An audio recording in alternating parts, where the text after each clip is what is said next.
suficiencia, nada, en general como si se genera una resocialización en las personas que pasan por el tratamiento de la cárcel o si se genera lo contrario y ese tipo de cosas. Claro. Prácticamente. ¿Y qué fue una iniciativa de la profesora? Sí, o sea, en el colegio, en sexto año tenemos una materia que se llama proyecto. Ajá. Y cada grupo, un grupo de 4 personas, tiene que elegir una temática.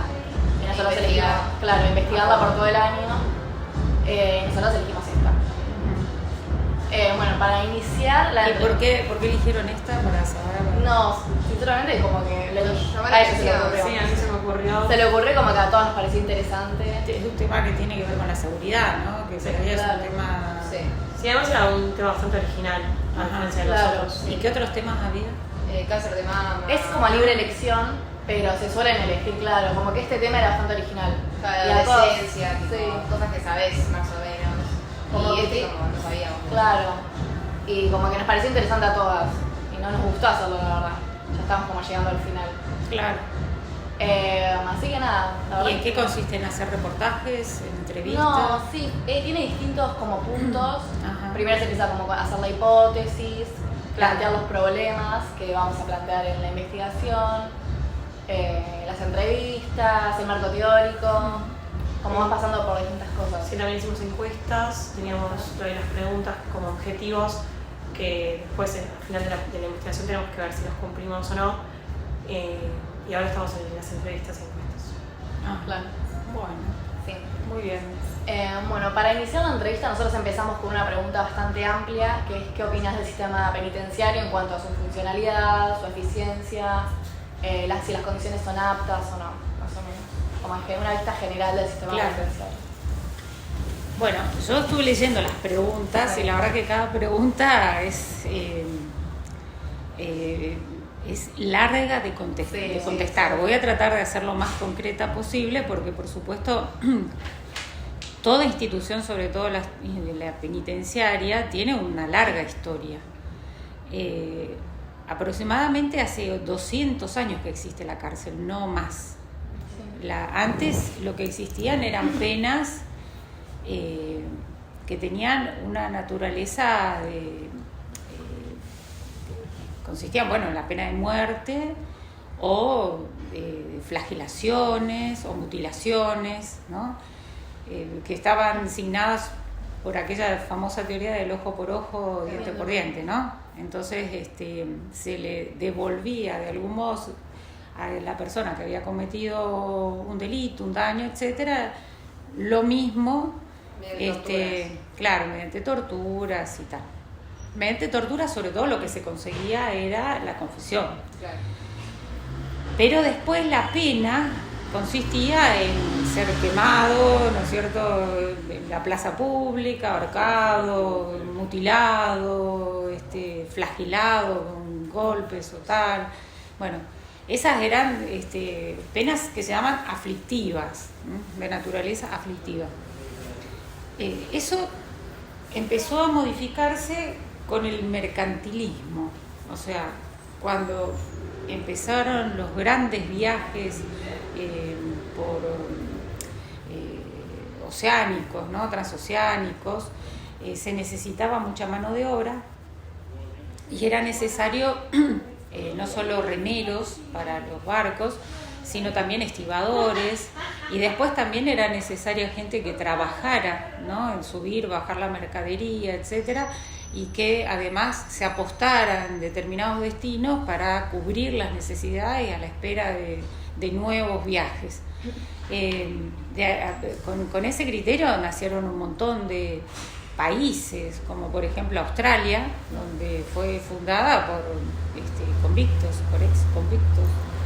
En ese momento eran prisioneros que habían conmutado de algún modo su pena de privación de la libertad o de muerte, y que eran derivados a colonias, ¿no? Así también Estados Unidos, América. Cuando Colón viene a América, parte de los tripulantes eran presos que les habían prometido la libertad una vez que arribaran a este lugar. O sea, lo que quiero decir es que la necesidad de reclutamiento de personas en un determinado lugar para ser después destinadas a otro lugar fue lo que fue generando la necesidad de cárceles. Primero eso. Con posterioridad, en el sistema, cuando nace el capitalismo, cuando ya el sistema capitalista, es decir, con producción masiva de bienes, etcétera, primero artesanal, después masiva, empiezan movimientos comerciales importantes y tal, también se necesita para la fábrica una mano de obra más disciplinada. Y entonces la cárcel tiene un carácter un poco más correccional, es decir, se introduce a la cárcel a los obreros que no se comportan como se espera, que se sublevan, por decir así, frente a los designios patronales, es decir, a lo que los jefes de talleristas, etcétera, le dicen que tienen que hacer, y se rebelan ante esa autoridad, y bueno, se producen sanciones disciplinarias que son de naturaleza contravencional. Entonces la cárcel sirve para mejorar, por decir así, las actitudes de esos trabajadores en las fábricas, para darles una rutina laboral, para que aprendan a trabajar en síntesis bajo determinadas órdenes. Y lo mismo pasa con las mujeres, por ejemplo, que nuestro destino, digamos, por aquella época era la de ser amas de casa o de trabajar en casas ajenas, ¿no es cierto?, como sirvientas. Entonces el carácter correccionalista tenía que ver con eso, enseñarlas a ser buenas madres o enseñarlas a ser buenas empleadas domésticas. Eso se ve mucho acá en el museo. Si ustedes van al museo penitenciario, que está en San Telmo, en la calle Humberto Primo, que antes era una cárcel de mujeres, pero también fue cárcel de hombres, donde se alojaron locos incluso, donde se alojaron niños. Es una cárcel que pertenecía a una orden religiosa, la Orden del Buen Pastor. Entonces las primeras cárceles incluso tenían ese tipo de ordenamiento de naturaleza religiosa, porque se imponían también a los reclusos un sistema disciplinario parecido al que se le imponía a los monjes o a las monjas, ¿sí?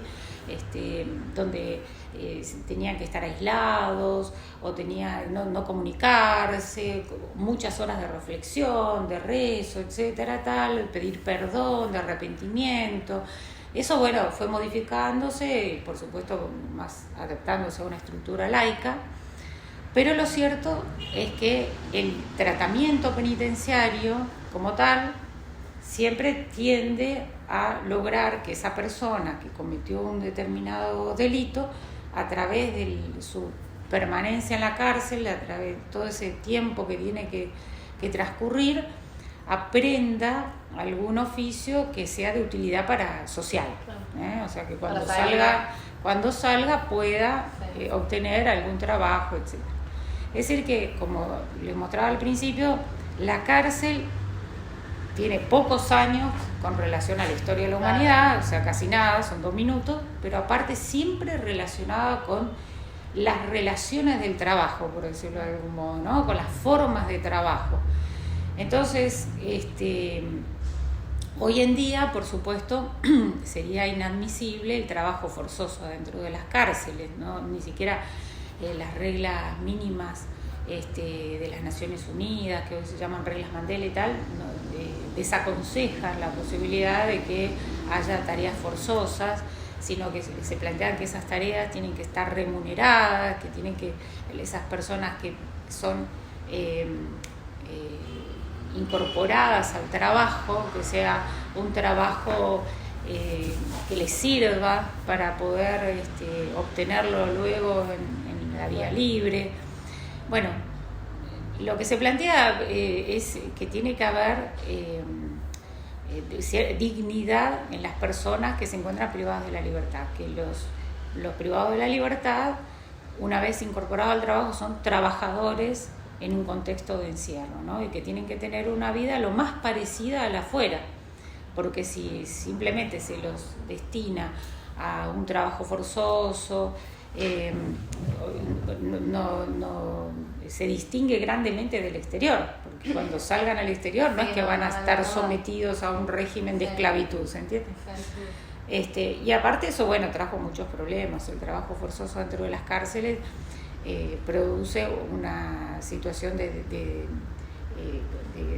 competencia desleal, por decir así, con relación a cualquier fábrica, porque obviamente al no pagarse los salarios, al tener la luz gratis para poder producir los productos que pueden llegar a salir de una cárcel, compiten en forma desleal con los de cualquier empresa. Bueno, por eso también se fue desalentando ese tipo de producción adentro de la cárcel, ese tipo de trabajo, digamos, dentro de la cárcel. Ahora, ¿qué función cumple la cárcel hoy, ¿no? Después de toda esta historia que mencioné así a grandes rasgos. Bueno, la cárcel hoy tiene más un carácter de castigo que de resocialización. ¿Por qué? Porque a diferencia de lo que pasaba en esas épocas que mencionaba, donde se necesitaba una mano de obra intensiva para las fábricas, para los ejércitos, por ejemplo, la historia del Martín Fierro, ¿no? Que fue reclutado compulsivamente después de haber cometido un delito, lo penan a una pena de muerte, ¿no? Y él conmuta esa pena por el reclutamiento en el ejército que va contra los indios, ¿no? Y al final se termina yendo con los indios.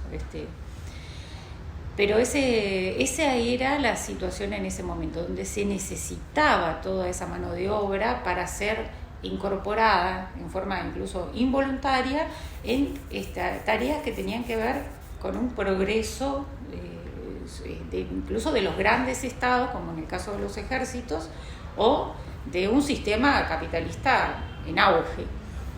Pero hoy esa mano de obra justamente es lo que más sobra, digamos, es lo que está de sobra, porque y más aún con la menos capacitada, ¿no? Con la que no tiene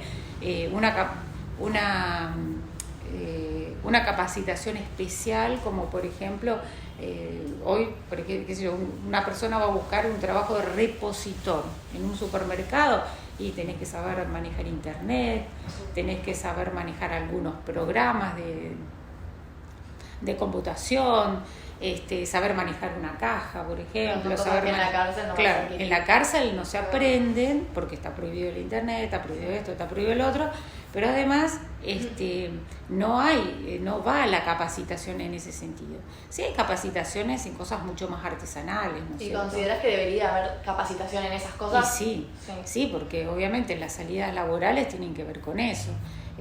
Hoy trabajando incluso, no sé, en la bicicleta, llevando y trayendo algo, tenés que tener ciertos conocimientos empáticos, ¿no? Con la gente con la cual vas a trabajar, a la cual vas a llevar los alimentos que pidieron, no sé, por darte un caso. Con las aplicaciones para saber exacto, dónde llevar. Conocer las aplicaciones, conocer cómo es la ciudad, conocer, no sé, o sea, sería necesario poder capacitar a esas personas en las salidas laborales posibles, porque se plantea, bueno, ahora vamos a estudiar plomería, pero vas a estudiar plomería siempre y cuando pase no sé cuántos años dentro de la cárcel, sobrevivas a toda una situación ociosa que hay dentro de las cárceles, donde no hay suficiente trabajo, donde se pasan horas y horas adentro de pabellones sin hacer nada, y donde se generan un montón de discusiones que se podrían evitar exactamente con mayor ocupación. Entonces, cuando uno llega a la posibilidad de capacitarse en algo útil, como sería ser un plomero, por ejemplo, tampoco es que le dan la matrícula, ¿no es cierto?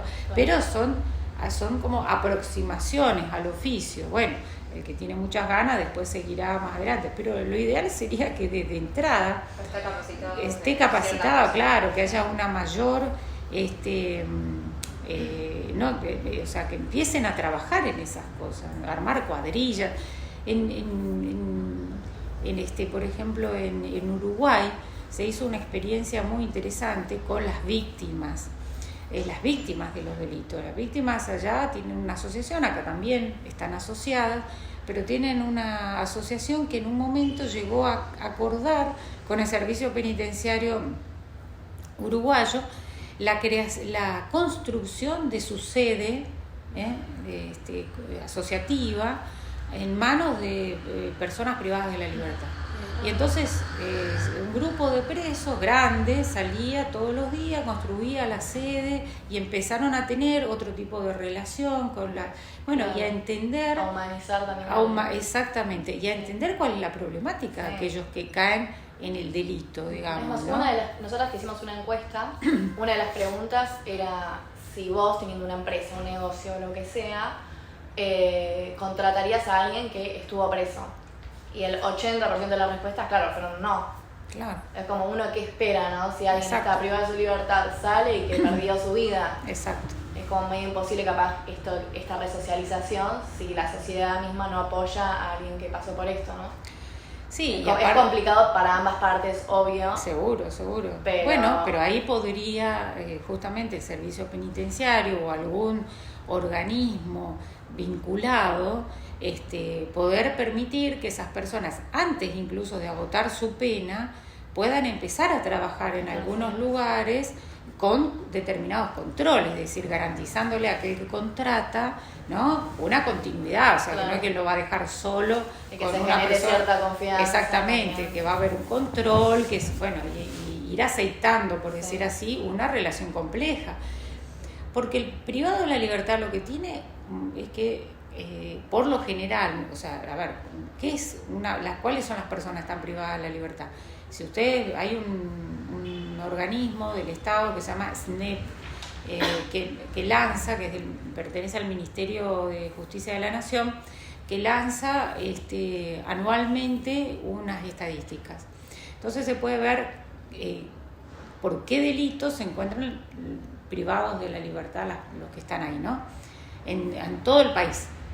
Y lo que se observa en la enorme mayoría, estamos hablando del 80% de las personas privadas de la libertad, lo están por razones económicas, digamos, ¿no? O sea, que entonces resuelven situaciones muy precarias de vida con el hurto, el robo y la venta de drogas. Claro. La venta al menudeo, porque tampoco es que son narcos, traficantes consagrados, ¿no es cierto? La mayoría cometen ese tipo de delitos. Después también sí, hay homicidios, muchos de ellos vinculados justamente con esta misma temática. Claro, pero los que roban no merecen ser castigados, como en las encuestas también hicimos como... La pena de muerte. Claro, no, pero los presos a qué van a la cárcel, a ser castigados, a privarse de la libertad. Como que el sistema castiga más que hacer un tratamiento de reformación para volver a la sociedad, es un castigo, es punitivo. Exactamente. Y mucha gente votó que merecían el castigo, pero cuando es robo por no tener recursos y no poder seguir sustentándose, se entiende y no merece ser preso. Claro, o sea, es difícil verlo, como que claramente capaz una persona desde el otro lado le da bronca, ¿no? Obviamente, pero es como el entender el contexto y depende del caso. El saber que castigar no va a generar un cambio en la persona, probablemente genere más bronca, más odio, más violencia, ¿no? Claro, bueno, sí, el castigo no basta, porque castigo, ir a la cárcel es un castigo, es justamente una pena. La pena consiste en estar privado de la libertad, es un castigo. Sí. Ahora, no basta para las pretensiones que tenemos como sociedad. Ojo que no todo el mundo comulga con las mismas pretensiones. Hay algunos, como dicen ustedes, que lo que desearían directamente que los exterminen, ¿no? Y prescindir de ahora en más y para siempre de esa persona porque ha cometido un delito, no importa cuál. Con prescindencia de lo que le pasa a cada cual, porque yo siempre digo, a ver, nadie está... como aquella famosa frase de Cristo, ¿no? O sea, ¿quién está libre de pecado para tirar la primera piedra?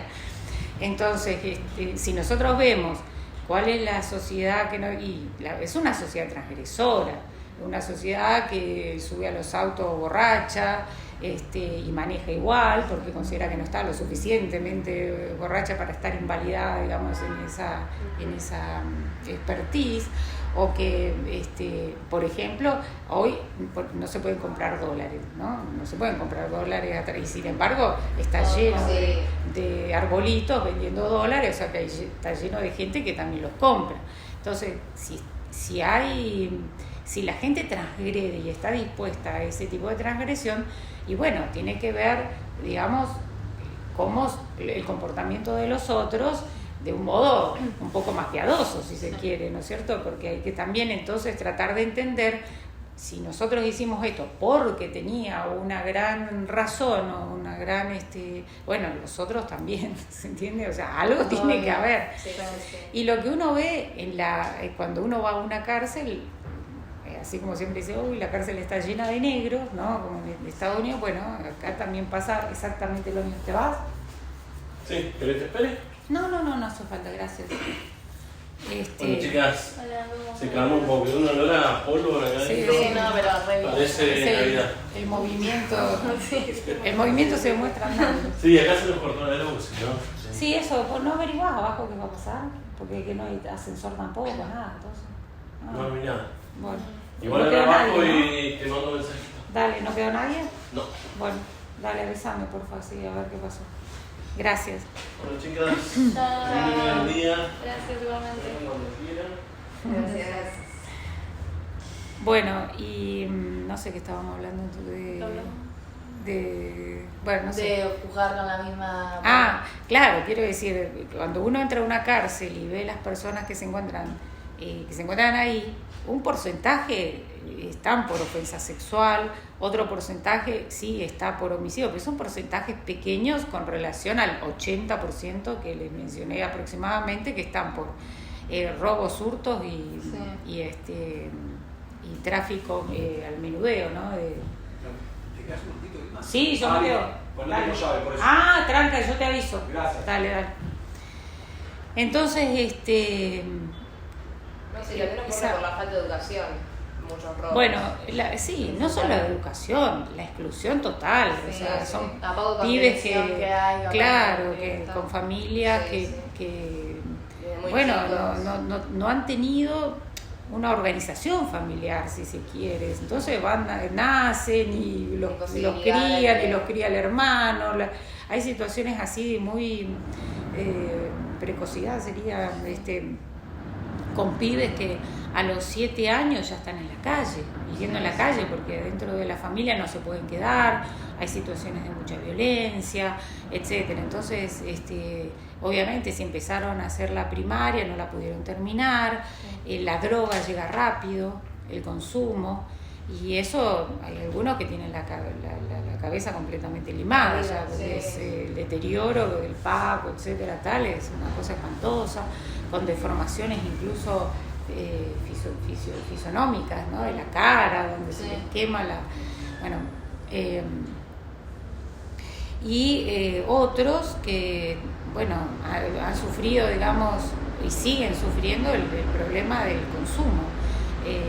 Muchos de los delitos de hurtos y robos, por ejemplo, el 30% de lo que entra en este juzgado aproximadamente son hurtos y robos que no tienen una pena superior a 6 meses, o sea, son de delitos muy pequeños, que generalmente quedan además en grado de tentativa, o sea, por la torpeza con que realizan el hecho, los agarran, etcétera. Bueno, y hay mucho consumo, hay muchos viviendo en la calle y mucho consumo de droga. Y bueno, eso, para revertir esa situación, el Estado ahí tiene que hacer un esfuerzo extra. O sea, no una es solo... construcción desde que sos chico, capaz en cierto... Ahí está, mirá. No es solo saber trabajar, no es solo aprender, digamos, la determinar... educación, vivir en un ambiente óptimo. Exacto, para crecer. y también tratamientos en salud, porque ya son personas que no pueden solas salir de un círculo vicioso como es el... Y no pueden ser lo que está bien y lo que está mal, porque están acostumbrados a eso. Es lo que ven. Exactamente. Y en cuanto a la educación, ¿consideras que en la cárcel se le debería dar más importancia a la educación o se le da? No, a ver, hay una escasa presencia de educadores En el sistema penitenciario federal la situación es un poco más visible, más importante, por decir así, la organización educativa, pero en las otras organizaciones penitenciarias provinciales es harto escasa y en algunos casos hasta nula. Entonces hay pocos cupos, se manejan con cupos, entonces son pocos los que pueden acceder a la escuela primaria. De cerámica en una cárcel que decía que hay capaz, claro, gente que se quiere anotar, pero si no hay cupo, no hay cupo. Exacto. La posibilidad no se la da de educarse, cuando teóricamente el derecho a la educación tendría que estar, ¿no? Exactamente. En provincia de Buenos Aires se ve mucho eso, por eso es importante quizás desde otras organizaciones, de ONGs, cooperativas, etcétera, la posibilidad de ingresar a las cárceles y capacitar. O sea, hay muchas asociaciones, ¿no?, que están en condiciones, que tienen ganas, que quieren hacer un trabajo social, pensando en que esa persona va a salir a la sociedad. Nosotros no tenemos pena de muerte, hemos denunciado a la pena de muerte en forma paulatina, desde el 53, digamos, en 1853, donde se decidió que no existía la pena de muerte para presos políticos. Se elimina cuando sale nuestro Código Penal, que es de 1921, ahí se decide que tampoco se puede aplicar a los presos comunes, ¿no? Entonces ya llevamos un siglo y pico con esa idea de que la pena de muerte no existe. Entonces, si la pena de muerte no existe como una solución, bueno, tenemos que pensar que todos aquellos que cometen delitos van a volver a la sociedad, son parte de nuestra sociedad. Las cárceles son parte de nuestra sociedad y nos tenemos que interesar entonces en ese sentido, no pretender que sea un lugar de exclusión, de inocuización. No, hay que tener en cuenta que la gente va a volver. Exactamente. Y el resentimiento, por supuesto, es mayor cuanto más violencia se recibe en ese lugar. La violencia no necesariamente tiene que ser física, sino también tiene que ver con el trato, con y también el ambiente tan hostil que hay. Y una de las problemáticas que mencionamos es la sobrepoblación carcelaria. La sobrepoblación carcelaria. Que, no sé si considerás que es una de las mayores problemáticas. Y es un problema que genera muchos otros problemas, porque la sobrepoblación, claro, la sobrepoblación hace que si vos tenés organizado una cárcel para 100 personas y tenés maestros para 100 personas y médicos para 100 personas y comida, bueno, ponele que aumente la comida, pero la cantidad, todas las instalaciones que hay, sanitarias, etcétera, todo es para 100 personas. Entonces, por más después que empieces a hacer algunas pequeñas modificaciones, lo sustancial, vos tenés una cárcel que no da. Y entonces, ¿qué pasa? La frustración que trae aparejado eso es esa, que si no hay cupo para estudiar, no hay cupo para trabajar, la cantidad de gente que se queda afuera en el sentido de adentro, encerrados, con 100% todo el día dentro de un pabellón, con un montón de gente que no saben ni quiénes son, que no eligieron compartir. Y que eso genera violencia, porque está el preso que le faltan 4 años para irse, como ese que le faltan 4 minutos para irse. Y el que le falta 4 minutos no tiene problemas de generar adentro situaciones violentas, porque igual se va mañana, ¿se entiende? Y entonces mientras le afana la zapatilla o trata de resolver su situación para cuando salga lo más rápido posible. Entonces, se impide la posibilidad de clasificar correctamente y alojar correctamente a la gente. Y bueno, y todo eso va trayendo aparejado un sinnúmero que lo hemos tenido. Nosotros hemos tenido una emergencia carcelaria en el año 2019, en el 2019 estábamos en el pico, y en el 2020 empezamos a tener, a través de la pandemia, una disminución sustancial de personas privadas de la libertad, lo cual aligeró un poco la población. y se fue más o menos arreglando, pero ahora otra vez estamos casi como en el 2019, ¿se entiende? O sea, en las mismas condiciones y tratando de echar mano a las mismas soluciones que por entonces no anduvieron. Por ejemplo, lugares que están destinados a hacer gimnasia dentro de la escuela, ¿no? Recreación, gimnasia, aprender otras cosas, no sé, por ejemplo, un motor que, supongamos, ¿no?, es donado por una automotora, una empresa automovilística, una empresa automotriz, perdón. Eso existió sobre todo, entonces traían un motor y bueno, a ver, para que algunos presos puedan adquirir la posibilidad de aprender a desarmar, armar un motor y tal. Y bueno, claro, ya si tenés en el mismo lugar donde tenés que hacer la capacitación 100 personas privadas de la libertad, y ya no podés hacer la capacitación. Entonces se va limitando, claro. Y con esta sobrepoblación, ¿usted considera que hay un uso excesivo en la Argentina de la cárcel? Como que es la primera salida capaz. Bueno, en realidad tenemos ahí un problema. Durante el proceso y después de ser condenado, ¿no? Son dos momentos que hay que distinguir. Durante el proceso, los jueces, no en mi caso, los jueces que tienen que resolver la privación de la libertad de una persona, lo hacen como una medida cautelar, es decir, hay ciertos requisitos que se tienen que cumplir para poder decidir la prisión preventiva de esa persona, ¿no? Entre otras cosas, la posibilidad de fuga o la frustración probatoria, ¿no?, que puedan ellos incidir sobre los testigos, exactamente, el entorpecimiento. Muy bien. Entonces, ahí, bueno, hay estadísticas y hay trabajos realizados donde se plantea desde, no sé, la Procuración Penitenciaria, otros organismos, el uso excesivo de la prisión preventiva, ¿no? Como que existirían otras formas alternativas, como, no sé, fianzas, etcétera, tal, arrestos domiciliados monitoreados o cosas por el estilo. Ahora, esa es una situación, ¿no? También existe dentro del elenco de posibilidades con el Código Procesal Nuevo Federal la posibilidad de conciliar más, es decir, que la persona que ha cometido un delito pueda reparar esa situación, ¿no? La reparación no necesariamente tiene que ser pecuniaria, y también entraría en discusión de si tendría que ser aceptada o no por la víctima.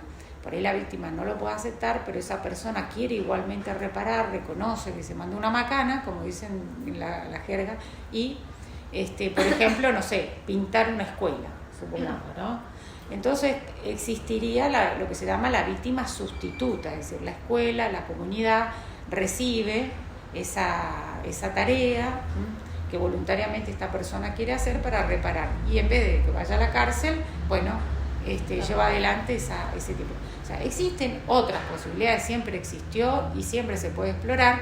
El tema ahí me parece que está más que nada vinculado con el tema del control, es decir, que se pueda controlar que efectivamente esas tareas se hagan, y recursos. Por ejemplo, bueno, yo puedo pintar la escuela pero no tengo la pintura. Bueno, alguien puede acercar la pintura para que esa persona, ¿se entiende? O sea, una confluencia de facto, exactamente, pero que tiene que ver con una organización, y que tiene que ver otra vez lo mismo con la organización social propiamente dicha. Después, otra cuestión es cuando esa persona ya está condenada y le cabe una prisión de cumplimiento efectivo. Entonces ahí, bueno, queda en nosotros, los jueces de ejecución, tratar de lograr que todos los escollos que hay a lo largo de esa privación de la libertad sean superados, como para cuando llegue el momento de la evaluación para ver si le corresponde o no la libertad, bueno, que esté en condiciones, ¿no es cierto? Entonces nosotros tenemos que ver que haya podido estudiar, que haya podido trabajar, que haya tenido los tratamientos psicológicos que le corresponden, incluso por el tipo de delito. Sí, porque puede no ir al psicólogo cada tantas semanas. Bueno, todo eso lo tenemos que tratar de propiciar, de alentar, de que lo entiendan, de que entiendan las necesidades de eso, y también hablar constantemente con el servicio penitenciario para que ese recurso esté, ¿no? Para que esté Y si esa persona no quiso, tal, bueno, listo, será parte de la evaluación. No quiso, no le interesó, no le corresponderá la libertad.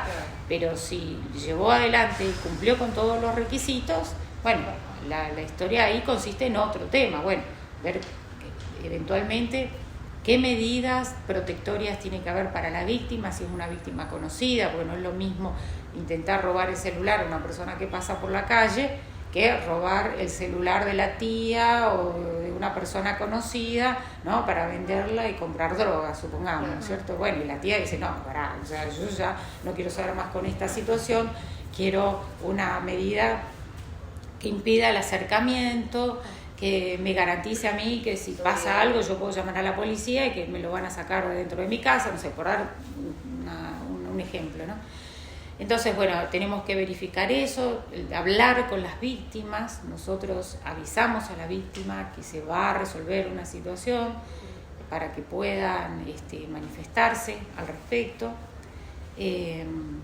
Y bueno, y hay algunos delitos donde esa situación no está habilitada por las últimas reformas que se hicieron a la ley, pero que sí le permiten acceder a salidas, una especie de salidas transitorias, donde también tenemos que cubrir todo esto, ¿no?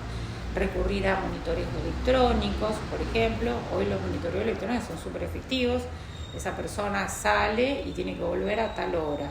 Se le da tanto de tiempo para subir al colectivo, tiene que hacer un recorrido, tiene que llegar a su domicilio, de ahí volver a subir al colectivo y venir a tal hora. Entonces todo eso se va controlando y el GPS nos permite además saber que está cumpliendo con su recorrido.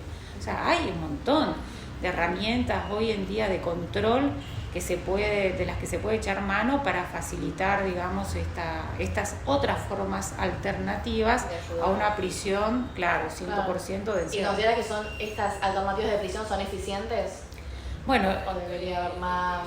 Hay pocas, o sea, son pocos los casos porque los requisitos para poder llegar a las salidas transitorias, por ejemplo, que son ir y volver, ¿no es cierto? O pernoctar en la casa y volver al día siguiente.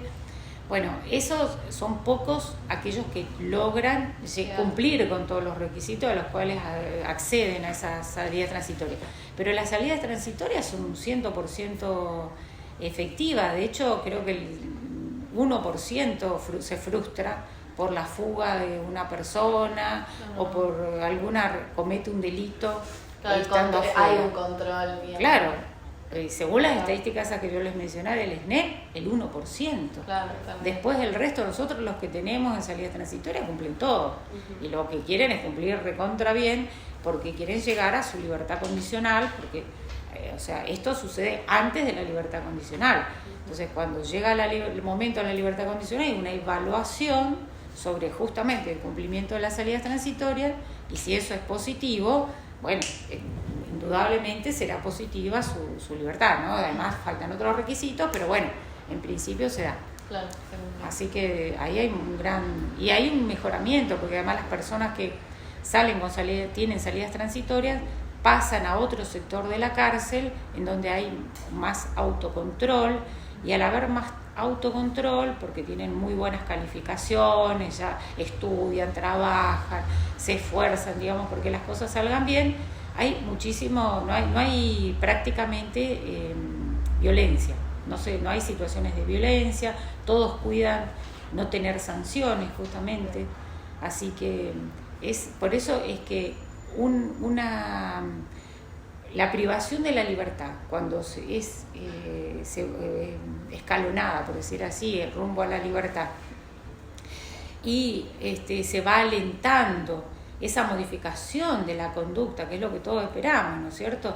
Y por supuesto que si además tuviéramos la ayuda del Estado, por ejemplo, hay un organismo que se llama Readaptación Social, que bueno, siempre anda escasos de recursos, pero si pudiéramos tener la posibilidad de que esa readaptación social estuviera más presente en las cárceles y pudiera trabajar con los privados de la libertad para organizarlos a tener un emprendimiento, organizarlos a conocer cómo hacer, ¿no es cierto?, poder presentar el currículum, digamos, lo que sea en una empresa,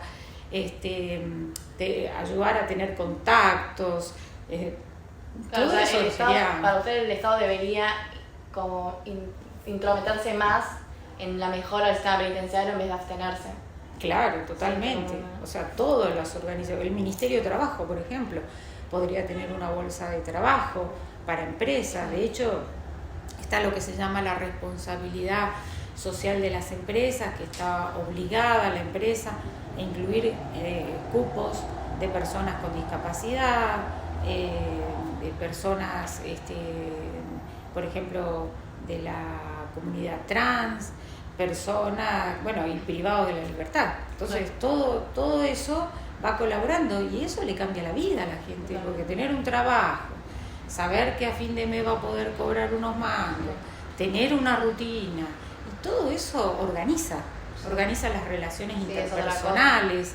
Claro, no es lo mismo estar ahí que estar tirado en la calle, o por no tener la posibilidad de conseguir un laburo, de no tener alguien que le dé una mano, digamos, en su organización, ¿no? Sí. Entonces, todo eso sí, es una gran ayuda. Bueno, quiero decir, esas son las cosas que necesitaríamos para que el paso de una persona por la cárcel, bueno, sea lo menos dañino posible para su personalidad y lo más favorable posible para nuestra sociedad, ¿no?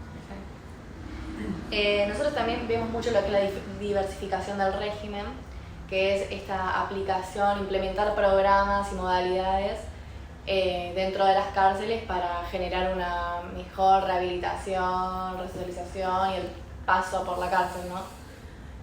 ¿Usted considera que sí, debería haber más programas, más todo, prácticamente? Bueno, sí. Más modalidades para los presos. A ver, los programas se llaman PTI, Programa de Tratamiento Individual. Sí. Eso pone el acento individual, pone el acento justamente sobre la persona, sobre sus carencias. Cuando una persona ingresa a la cárcel, el sistema, digamos, lo inquiere y le pregunta si ya estuvo preso antes o no, si tiene la primaria hecha, si tiene la secundaria hecha, si trabajó, si tiene familia, si tiene contacto, si alguien lo va a venir a visitar. Bueno, todas esas son datos que recaba el servicio penitenciario y que permite a las áreas que trabajan, que son áreas de trabajo, educación, salud, poder sociales, ¿no es cierto?, el área de sociales, poder organizar su PTI. Y entonces establecen objetivos. Esos objetivos, por supuesto, tienen que ver con ese pasado y con el futuro. Por ejemplo, un objetivo podría ser terminar la primaria, sí, terminar la primaria siempre y cuando esté previsto que esté 1 año o 2 antes de cualquier requisito liberatorio, o sea, no hasta que termina la pena, sino hasta que pueda llegar a acceder a cualquier libertad anticipada, ¿se entiende? Bueno, ese es un objetivo válido. Ahora, si esa persona, para acceder a su libertad o para agotar incluso la pena, le faltan 2 meses, estábamos diciendo que el 30% de los delitos que nosotros tenemos acá tienen pena inferiores a 6 meses, o sea que imagínate, recibís a esa persona, con el momento en que la recibí, que la condenan, y no sé qué, entonces ya pasaron 3 meses, le quedan 3, entonces no le podés plantear como objetivo terminar la primaria o terminar la secundaria, ¿se entiende?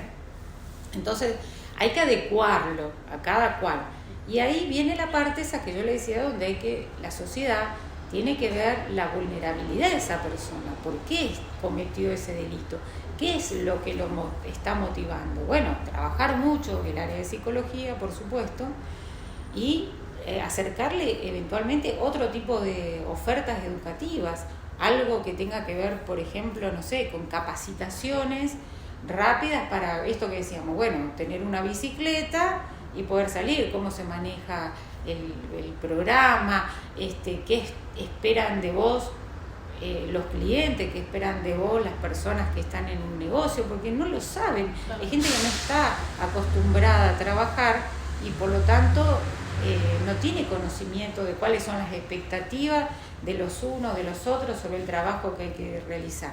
Entonces, digo yo, ¿no? Cosas así, más sencillas, que permitan, bueno, y trabajar mucho la cuestión psicológica, porque si hay mucho compromiso, mucho consumo y tal, hay que trabajar sobre el consumo. El consumo es dirimente, por decir así, frente a todo lo demás, porque una persona que tiene un problema de consumo, o sea, no uno que se fuma un porrito, como decía, una vez cada año. Estamos hablando de una adicción fuerte, sí. Claro, algo que realmente le produce problemas, porque se llama problemas con la familia, problemas en el trabajo, problemas con todo el mundo. Eso ya hay que trabajarlo primero. ¿A los presos se les brinda un apoyo en esta situación o están más...? Y lo que pasa es que no hay suficientes profesionales como para poder sostener ese tipo de tratamientos tan intensivos. La ley de comercialización de estupefacientes, la 23737, es una ley vieja ya, estableció la necesidad de que todas las personas que hayan cometido un delito y se encuentren inmersos en esta problemática, que en ese momento se llamaba adicción, tengan la posibilidad de un tratamiento. Y creó adentro de las cárceles lo que se llama los CRD, Centros de Rehabilitación para Droga Dependiente, que era la palabra que se utilizaba en ese momento. Bueno, lo hay, pero son súper escasos, con cupo ínfimo, o sea, claro, 10, 20 y una población de 1.600, ¿entiendes? Claro, entonces, donde sí se registra además un alto porcentaje de consumo. En las cárceles la problemática de consumo está sobre representada con relación al resto de la sociedad, muchísimo más, ¿sí? ¿Se entiende? Entonces, ahí tenemos que trabajar de otro modo. O sea, yo creo que no es que no haya posibilidades, no haya recursos inventivos incluso en ese sentido, porque los argentinos, hay algo que nos caracterizamos, encontrarle la solución a todo, ¿no? Lo atamos con alambre, le buscamos la forma, no vamos a estar esperando, digamos, que venga la prótesis de Alemania, la arreglamos como lo que tenemos, pero me parece que lo que falta es un poco más de organización en ese sentido, y otra vez el tema de la conciencia de la sociedad de que las personas viven en esta sociedad, no son extraterrestres, un reflejo no son, de la sociedad en general. Exactamente, y que por lo tanto lo que tenemos que hacer es imponerle menos violencia y más empatía, más capacitación, tratar de entender por qué estamos como estamos en esa situación, y no que sirva como, porque muchos dicen, bueno, pero no todos roban, no todos los pobres roban. Sí, no todos los pobres roban, pero no todos los pobres son iguales, no tienen las mismas vivencias intrafamiliares, las mismas situaciones de padecimiento, o sea, no todos vienen con la misma historia de vida. Cuando uno ve la historia de vida de cada cual, de las que se encuentran privadas, y son gente rota, por lo que hoy se denomina gente rota. Yo me acuerdo haber visitado hacer la visita, como le decimos nosotros, que es una inspección en realidad de las condiciones de alojamiento en un pabellón, y hablar con uno de los más jovencitos que tenía, tendría creo que 21 años, una cosa por el estilo, que era un flaco, grandote, así, muy maduro, se le veía el aspecto así muy maduro de su personalidad, y que había estado desde los 7, 8 años siempre en la calle, viviendo solo. Entonces él empezó a robar porque veía que otros chicos iban de la mano de su mamá, y la mamá le compraba caramelos, así, tal cual, le compraba los caramelitos. Y que él no tenía nadie que le compre los caramelos. Porque él no podía tener los caramelos. Claro. Y entonces él empezó a robar para comprarse esos caramelitos, para tener esa satisfacción, digamos, de considerarse más o menos en circunstancias iguales que el resto. Sí, esas pequeñas cosas que... Exacto, y bueno, y así arrancó su raíz delictivo, ¿no? Ahora, esa persona, el Estado le faltó desde el primer momento, estaba desamparado completamente y tal, y bueno, entonces, ¿cómo se puede después decir que es igual a cualquier otro? O sea, no, esas situaciones son límites, son absolutamente extremas. Bueno, y después de los caramelitos vendrán a afanar otras cosas, ¿entiendes? Entonces, o en otras situaciones de violencia pero incluso. la salud mental también es vital en esos casos. Bueno, exactamente, o sea, el tema de la empatía, ¿no? Trabajar,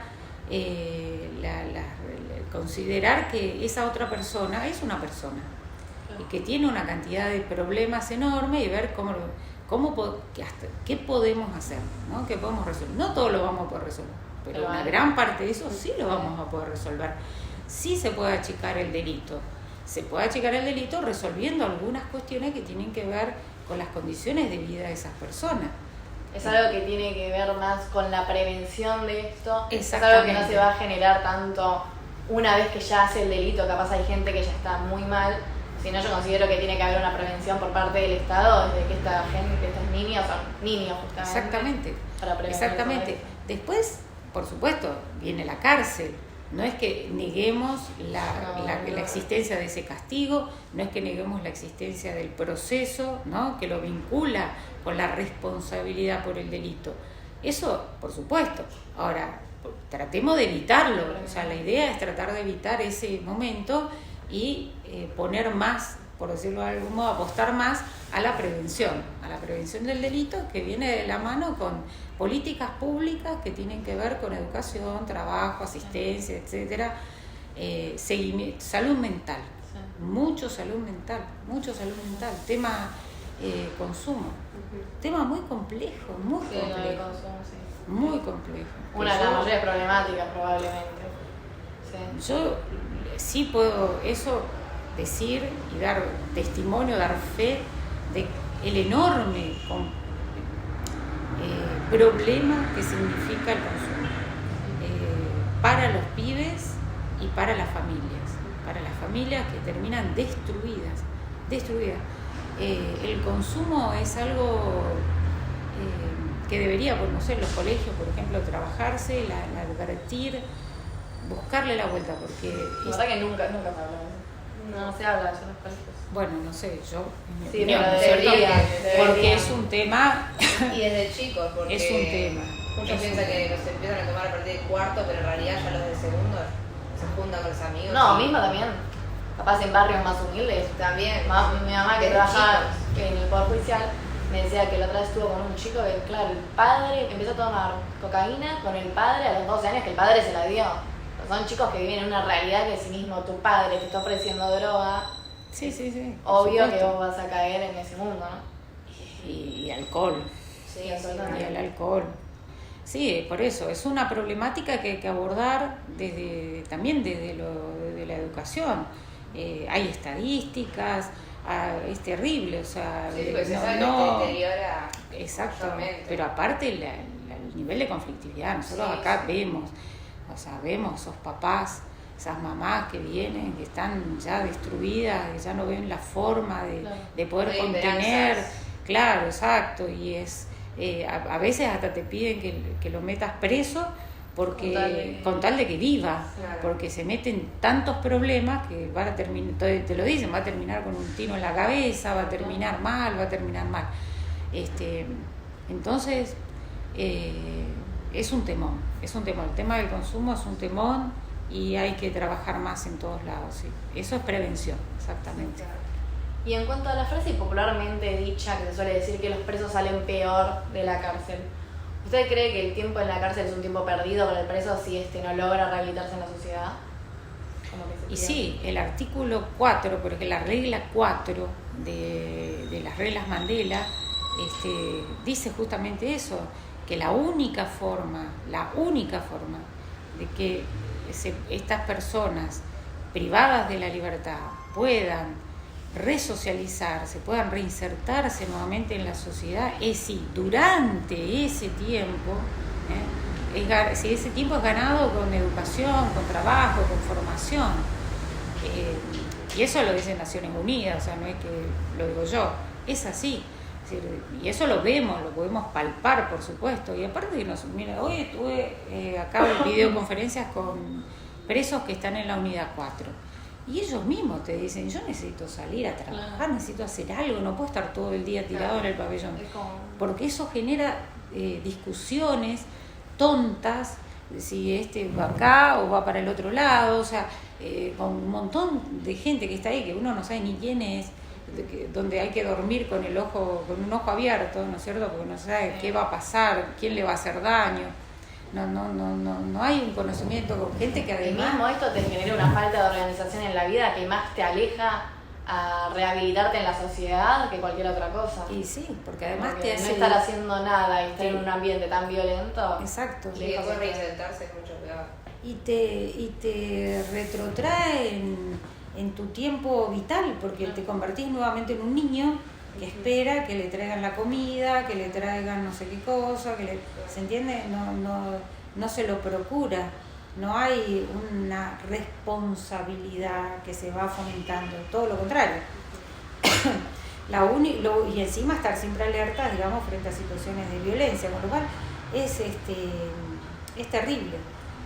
Sí, hay que cambiar, por supuesto, hay que cambiar todo eso, pero para eso otra vez se necesita una sociedad que entienda que los presos las cárceles son instituciones sociales, que no son extraplanetarias, están acá y los presos salen acá. Entonces lo que necesitamos es tener conciencia de eso y poder participar. El artículo 1 de la 24660 habla de eso, justamente, que es necesario lograr la participación de la sociedad en el proceso de resocialización, una mayor comprensión de las dificultades.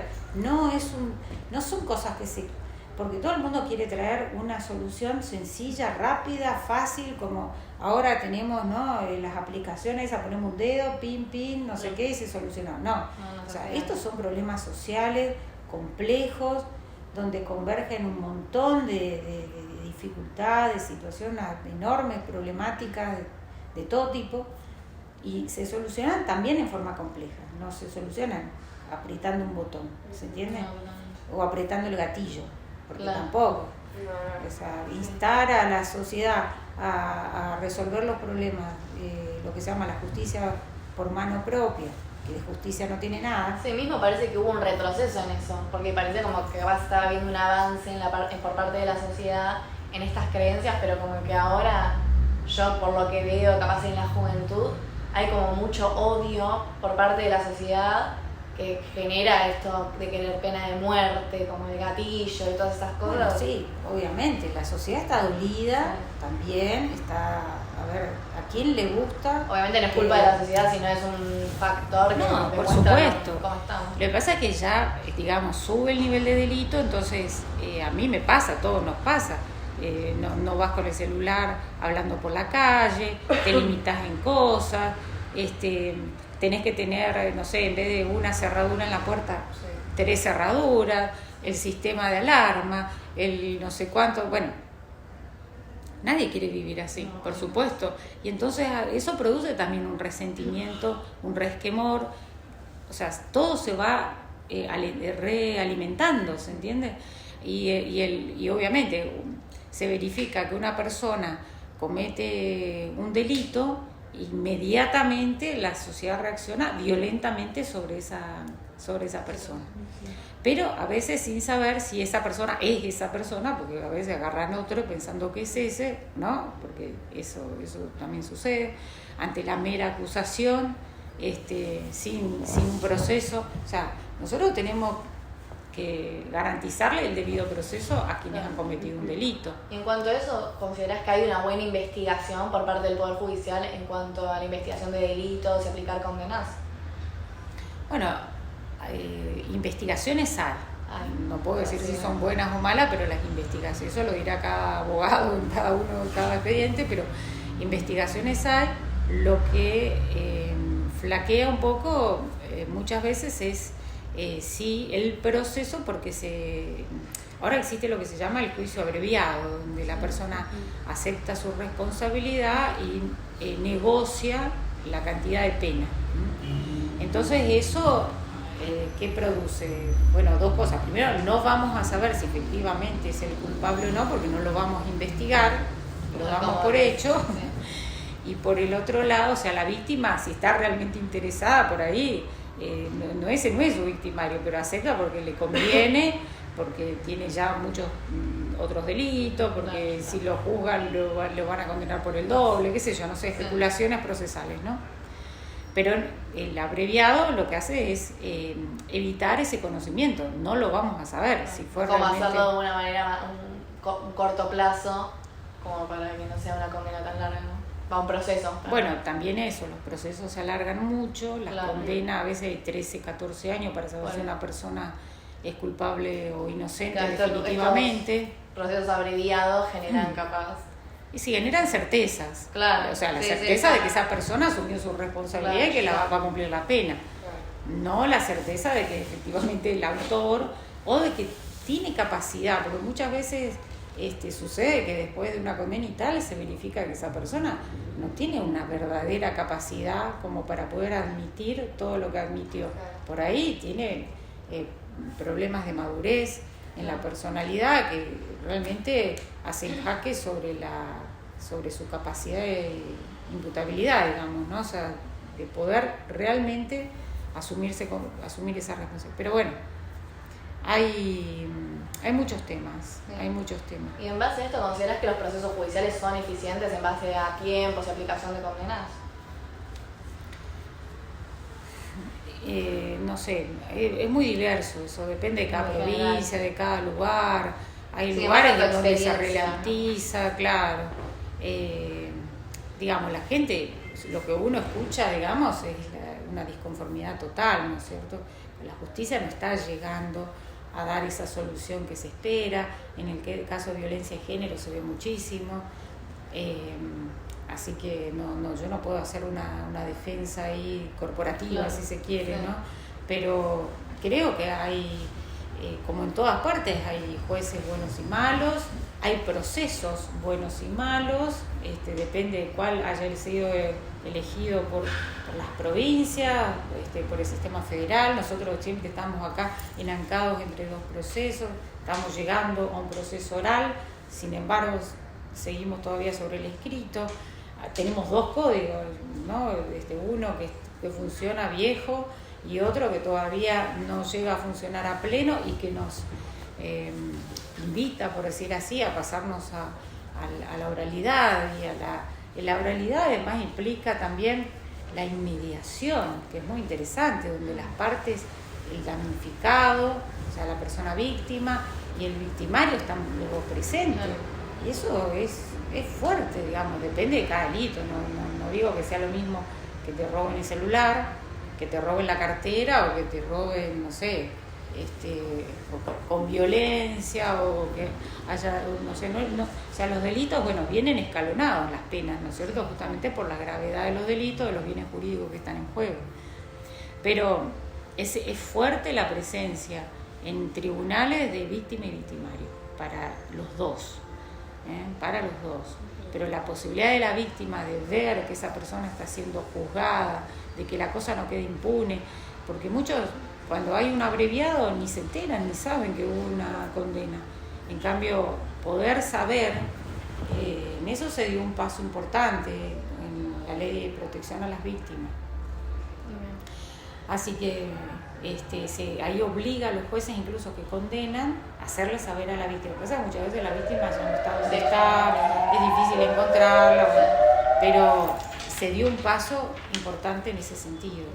Y también otro paso importante, el escuchar a la víctima antes de resolver la libertad de una persona, para ver qué pasó durante todo este periodo, si esa persona volvió a ser amenazada, si es conocida, no es conocida, si amerita una medida protectoria o no, o sea, todo eso es como importante. tiene muchos factores. Exactamente. Y eso se cumple, eso se está Bien. haciendo. Sí. Bueno, y para ir finalizando, ¿crees que puede haber un cambio en el sistema penitenciario para bien si se toman medidas más humanas? Sí, obviamente. A ver, la humanización de la pena es el principio número uno, digamos, ¿no? De las reglas Mandela, los tratados internacionales, de nuestro artículo, de nuestra ley de ejecución penal. El trato humano hacia la persona privada de la libertad es clave. Claro. Es clave. Es lo que los presos lo saben. O sea, los presos reconocen también quiénes son los que lo tratan humanamente y quiénes son los que los tratan con desprecio, por decir así, ¿no? Con rencor. Y por supuesto que esperan ser, más allá de la macana que se mandaron, ser tratados humanamente Bueno, para capaz si se poder trataría de redimirse. esa manera, ellos generarían otra concientización en los mismos presos, ¿no? Exactamente. la capacidad de redimirse. No Claro. todos lo van a hacer, no todos los objetivos se van a lograr el 100%, pero uno tiene que trabajar en ese sentido. Claro, la mejora. Exactamente, uno tiene que ver cuál es la tendencia, ¿no? ¿Cuál es la tendencia? Entonces, trabajar en ese sentido. Después, muchas cosas van a salir mal, sí, pero vamos a ver que la mayoría va a salir bien. Y no ahora como al revés, ¿entiendes? Claro. Entonces, uno lo que tiene que hacer es un programa de política criminal que contemple esto, contemple la posibilidad de que esas personas realmente puedan sacar provecho a su privación de la libertad para volver a una sociedad en forma útil, ¿eh? Y trabajando con la sociedad, trabajando con las asociaciones de víctimas y trabajando sobre su futuro con organizaciones que le permitan, sean del Estado, ¿no? Que le permitan organizarse él mismo la vida, tener un plan de vida afuera, decir, bueno, yo voy a salir, entonces voy a hacer esto, voy a hacer aquello, voy a poder ir a ver a fulano, a ver si tiene un laburo. Capaz como que no está esto, se los deja como muy bueno, salís a la vida y fíjate, ¿no? Exactamente, no exactamente, si no, claro, exactamente. Incentivos para saber. Sí, incentivarlos a Exactamente. tener un proyecto, a que lo sigan, que se Exactamente. acomoden. Y entender que el delito es el fracaso de una sociedad, no es el fracaso personal de fulanito, es el fracaso de una sociedad que no ha podido organizarse a sí misma de un modo también más útil, ¿se entiende? Donde hay sectores que no llegan a la educación, pero no llegan a la educación, no llegan a la salud, no llegan al trabajo, no llegan ni a la vereda, no llegan, Claro, o sea, no llegan a tienen nada. una vida digna para nada. Exactamente, no llegan. Y así llegan a la droga. La droga enseguida está presente, ¿no? La droga, el deterioro personal, exactamente. La violencia, eso es lo primero, el abuso, todo eso es lo primero que llega, el deterioro.